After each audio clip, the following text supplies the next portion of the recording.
नमस्कार, मैं हूं संजीव श्रीवास्तव। आप देख रहे हैं 4 पीएम न्यूज नेटवर्क। मित्रों, किसी की भी विदाई बेला एक कृतज्ञता का क्षण होता है, लेकिन विदाई बेला में यदि दर्द, मर्म फूट पड़े, तो फिर उसे क्या कहा जाएगा? और वो भी कुछ ऐसा गंभीर, जिसके बाद पूरा का पूरा सदन एक शनाका खिंच जाए, तो निश्चित तौर पर मानकर चलिए कि जो पीड़ा है, वो बेहद गंभीर रही है।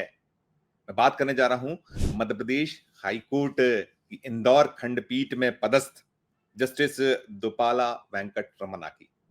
वेंकट रमन्ना 2 जून को अपने जो सेवा काल है उसे पूर्ण करने जा रहे हैं, रिटायर होने वाले हैं। चूंकि मध्य प्रदेश हाईकोर्ट में ग्रीष्मकालीन अवकाश आरंभ हो चुका है और ये अवकाश अब 16 जून को खत्म होगा, यानी 15 जून तक रहेगा और काम का 16 जून को आरंभ होगा।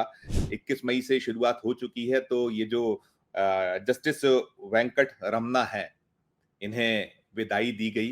विदाई पार्टी का आयोजन 20 मई मंगलवार को किया गया और जब रमन्ना ने माइक संभाला और उनका दर्द मर्म फूटा, तो पूरा का पूरा एक जो वहाँ चाहे जितने उनके सहयोगी साथी वरिष्ठ जजेस थे या पूरा का पूरा बार एसोसिएशन था या जो वहाँ जो बेंच के जितने कर्मचारी थे या उनको जानने पहचानने वाले लोग थे, वो अवाक रह गए। वेंकट रमन्ना ने अपना दर्द खुलकर बयां किया। नाम तो नहीं लिया किसी का, लेकिन उनका इशारा किसकी ओर था, वो साफ तौर पर निकलकर उभरकर सामने आ गया। जो ये वेंकट रमन्ना है, ये मूलतः आंध्र प्रदेश इनका गृह राज्य है और वही पदस्थ थे और उनका 2023 में तबादला कर दिया गया था। और तबादले के दौरान इन्होंने बहुत सारे जो आवेदन दिए थे, दलीलें दी थी, कहीं अपील की थी जो इनके जो वरिष्ठ हैं, सुप्रीम कोर्ट ये गए थे, सुप्रीम कोर्ट से ही होना था, लेकिन इनकी सुनी नहीं गई। दरअसल इनकी जो पत्नी है, वो बेहद बीमार थीं और साथ में उन्हें कुछ जो मस्तिष्क से जुड़ी बीमारी थी, उन्होंने बताया है, ये खुलकर इसको बयाँ किया है। और उन्होंने उस दौरान में पहले 19 जुलाई 2024 फिर 28 जुलाई 2024 आवेदन दिए अलग-अलग। पहले दिया 19 जुलाई 2024 और 28 अगस्त 2024, ये सुप्रीम कोर्ट में दिया गया और उनके ये आवेदन को ना तो इस पर विचार किया गया, ना उसे खारिज किया गया और यथास्थिति बनी रही। और उन्होंने एक अनुरोध ये भी किया था कि आप तबादला ही करना चाहते हैं, तो मेरा तबादला कम से कम ऐसे सूबे में कर दिया जाए। उनकी मांग थी कि कर्नाटक कर दिया जाए। कर्नाटक कर देंगे तो उनकी पत्नी को जो उपचार है उनका, उसकी बेहतर सुविधा मिल जाएगी, लेकिन इनकी सुनी नहीं गई। इन्होंने ये सब बयां किया और मैं आपको बता दूं कि जिस दौर की ये बात कर रहे हैं, जब इनका 2023 में तबादला हुआ था या उसके बाद उन्होंने जो चाहे वो 19 जुलाई 2024 या 28 अगस्त 2024 को जो अभ्यावेदन दिए थे, आवेदन दिए थे और नहीं सुनी गई। उस दरमियान जो सुप्रीम कोर्ट के मुख्य न्यायाधीश पद पर जस्टिस डी वाई चंद्रचूड़ पदस्थ थे। यानी उनका जो कार्यकाल था 9 नवंबर 2022 से 10 नवंबर 2024 तक और इसी बीच की बात है।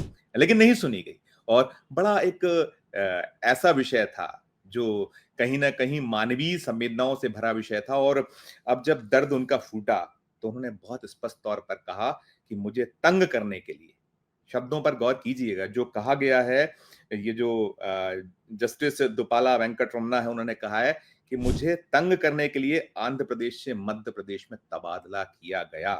और बहुत सारी उन्होंने बातें कही हैं जो उन्होंने कहा है, जैसा मैंने कहा कि एक शनाका खिंच गया। उन्होंने स्पष्ट तौर पर कहा है कि अ, ऐसा लगता है कि मेरा तबादला आदेश गलत इरादे और मुझे परेशान करने के लिए किया गया। मुझे मेरे गृह राज्य से ट्रांसफर कर दिया गया। मैं उनके अहंकार के संतुष्ट होने के लिए खुश हूँ।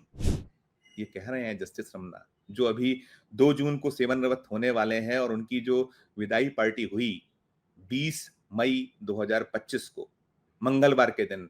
ये जो इंदौर खंडपीठ जो है वहां पदस्थ हैं ये, अभी इनकी सेवानिवृत्ति में टाइम है, लेकिन उन्होंने कहा कि जो मुझे मेरे गृह राज्य से ट्रांसफर कर दिया गया, मैं उनके अहंकार के संतुष्ट होने के लिए खुश हूं। अब वे रिटायर हो चुके हैं। नाम नहीं लिया उन्होंने, नाम नहीं लिया गया जो डी वाई चंद्रचूड़ का, लेकिन उन्होंने कहा कि अब वे रिटायर हो चुके हैं। ईश्वर ना तो क्षमा करता है, ना भूलता है। ये कह रहे हैं वो, उन्हें दूसरे तरीके से भी कष्ट उठाना पड़ेगा। ये उनके द्वारा कहा गया। कल्पना कीजिए कि उनका क्या दर्द है, क्या मर्म है। हम जब भी कोई बातें होती है तो हम अक्सर कहा करते हैं कि I will see you in the court. और सोचिए कि एक जस्टिस है, मानवीय पक्ष है, मानवीय पहलू है।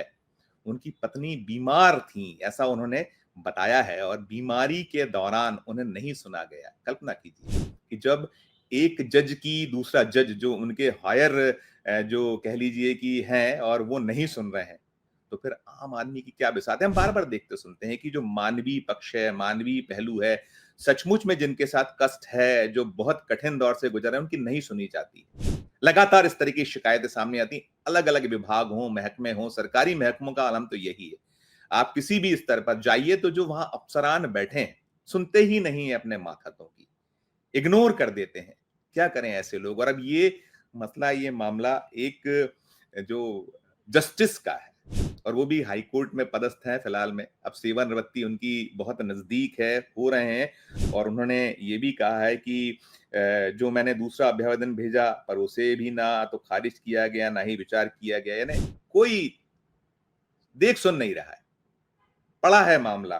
फिर वो बता रहे हैं कि मेरे जैसे न्यायाधीश सकारात्मक मानवीय विचार की अपेक्षा करते हैं और सचमुच इनका जो ट्रैक रिकॉर्ड है जस्टिस दुपाला वेंकट रमन्ना का, ये उजला रहा है। इनके बहुत अच्छे-अच्छे फैसले रहे हैं। हमने कोशिश की कि आखिर वो मामला क्या था, जिसके कारण इनका तबादला हुआ था? क्या वजह रही थी? या जो ये अपना दर्द बयाँ कर रहे हैं कि तंग करने के लिए, तो उसके पीछे तंग करने की वजह क्या थी? हमने बहुत तलाशने की कोशिश की, अलग-अलग छानबीन की, हमने अपने जो वहाँ आंध्र प्रदेश से जुड़े साथी हैं, सोर्स हैं, सूत्र हैं, उनसे कोशिश की, लेकिन फिलहाल हमें नहीं मिल पाया है कि वजह आखिर क्या थी, इनको क्यों ये सज़ा दी गई? जैसा कि जस्टिस रमन्ना कह रहे हैं। सजा की वजह भी हमें स्पष्ट नहीं हो पाई, लेकिन उन्होंने सार्वजनिक समारोह में कहा है, जैसा मैंने कहा कि उन्होंने नाम तो नहीं लिया है डी वाई चंद्रचूड़ का, लेकिन जिस दौरान का पूरा घटनाक्रम है कि उन्हें 2023 में वहां से स्थानांतरित किया गया था। 1 नवंबर 2023 को इन्होंने मध्य प्रदेश हाई कोर्ट के न्यायाधीश के रूप में पदभार अपना संभाला था और फिर इन्होंने 19 जुलाई 2024, 28 अगस्त 2024 को आवेदन किए थे कि आप पुनर्विचार कर लें या इसमें जो है हमें जो तबादले के बाद ज्वाइनिंग के पहले कोशिश की गई थी इनके द्वारा, लेकिन नहीं सुना गया, जैसे उन्होंने बताया। और अब इन्होंने ये भी कहा है कि जो मौजूदा chief justice B R Gavai हैं, ये विचार कर सकते हैं, लेकिन अब बहुत देर हो चुकी है ना। वो निराशा का भाव साफ झलकता है कि अब कर भी देंगे तो क्या हो जाएगा, अब तो निकट है। तो उनकी जो धर्म पत्नी है, हम तो ईश्वर से यही कामना करेंगे यदि वो जो उन्हें कष्ट है या बीमार हैं, वो जल्द से जल्द ठीक हों, वो हों। लेकिन साथ में ये एक विद्रूप रूप है, ऐसा चेहरा है कि क्या वजह है, मैंने कहा कि हमें नहीं पता। ये तो या तो जो सुप्रीम कोर्ट का जो पूरा का पूरा तंत्र है या जो जिनको ये ब्लेम कर रहे हैं संकेतों में बिना नाम लिए, जो डी वाई चंद्रचूड़ वो बता सकते हैं या पूरा का पूरा जो तंत्र है जो इससे जुड़ा है वो बता सकता है कि वजह क्या थी, इन्हें क्यों स्थानांतरित किया गया था। लेकिन इनका आरोप तो यही है कि मुझे तंग करने के लिए आंध्र प्रदेश से मध्य प्रदेश तबादला किया है। ये है स्थिति। और डीवाई चंद्रचूड़ से जुड़े तो बहुत ऐसे-ऐसे मामले रहे हैं, जिसके बाद बहुत सारे सवाल उठे हैं, उँगलियाँ उठी हैं और वे अब रिटायर हो चुके हैं। लेकिन रिटायरमेंट के पहले और रिटायरमेंट के बाद में भी जो बार-बार उनका ज़िक्र होता है, देखिए जो अच्छे लोग हैं, उनका ज़िक्र कम होता है, उन्हें कम याद किया जाता है। लेकिन जो इस तरह के लोग होते हैं, जिनसे कुछ ऐसे कहीं अपेक्षाओं पर ना वक़्त पे मदद ना करना या नहीं कथित तौर पर खरा उतरना, ये तो अपना-अपना सोचने देखने का नज़रिया है कि आधा ग्लास भरा है, आधा ग्लास खाली है। लेकिन कुल मिलाकर ये जो जस्टिस वेंकट रमन्ना है, ये इनका दर्द तो साफ बतला या दिखला रहा है कि उन्होंने बहुत ऐसे कष्ट को सहा है, ऐसे दर्द को भोगा है, जिसका जो एक कह रहे हैं ना कि बहुत वक़्त तक दबा नहीं रह सकता। और जब अब अवसर आया, तो उनका वो जो मर्म था, उनका जो दर्द था, वो फूट पड़ा और ऐसा फूटा कि महफ़िल जो थी, मैंने कहा ना कि आम तौर पर जो विदाई की बेला होती है, उसमें कृतज्ञता ज्ञापन या कृतज्ञता जताई जाती है। लेकिन कहीं वो पूरा का पूरा जो महफ़िल है, वो दर्दमया करने में बदल जाए, तो निश्चित तौर पर जानिए, बूझिए कि कुछ तो गड़बड़ रहा होगा। इस वीडियो में इतना ही। आपके अपने क्या कमेंट है? आप तो जानते हैं जस्टिस साहब की कार्यशैली, जब तो रिटायर हो चुके हैं, उनको देखा है आपने, उसके बारे में आप भिज्ञ हैं दर्शकगण। टिप्पणी कीजिएगा और खबर अच्छी लगे तो चैनल को लाइक कीजिएगा, सब्सक्राइब कीजिएगा, ज्वाइन का बटन दबाइएगा तो और हमारी हौसला अफजाई होगी। प्यार और स्नेह बनाए रखिए और देखते रहिए 4 पीएम न्यूज़ नेटवर्क। धन्यवाद, नमस्कार।